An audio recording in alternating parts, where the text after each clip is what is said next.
November 1వ తారీఖు రోజున కార్తీక శుద్ధ ఏకాదశి.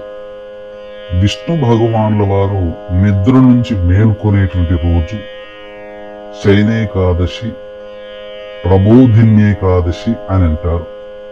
ఈ రోజున సూర్యోదయానికంటే ముందే నిద్రలేచి కాలకృత్యాదులు తీర్చుకొని ఇంట్లో పూజా మందిరంలో దీపారాధన, తులసి చెట్టు దగ్గర అష్టదళ పద్మం వేసి గంధము, పుష్పము, అక్షతలతో అర్చన చేసి దీపారాధన చేసి విష్ణు సహస్రనామ పారాయణం, 2 అరటిపండ్లు, ఆవు పాలు నైవేద్యంగా పెట్టవచ్చు.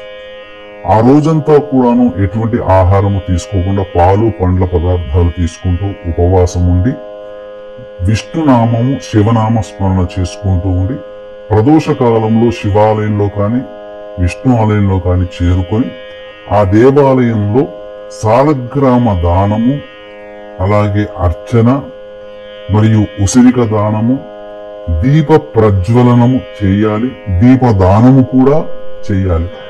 ఇటువంటివి చేసినటువంటి మానవుని యొక్క సకల పాపములు నశించిపోయి పుణ్యాన్ని పొందుతారు. ఈ కార్తీక మాసం అంటే కేవలం పుణ్యాన్ని సంపాదించుకునే మాసము.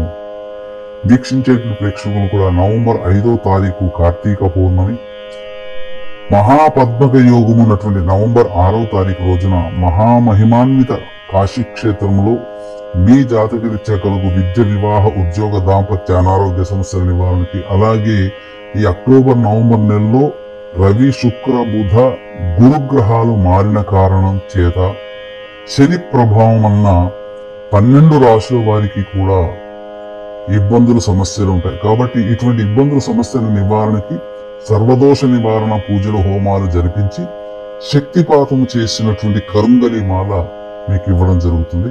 అవకాశం ఉన్న వాళ్ళు స్క్రీన్ పై కనిపిస్తున్న నెంబర్లకి సంప్రదించగలరు.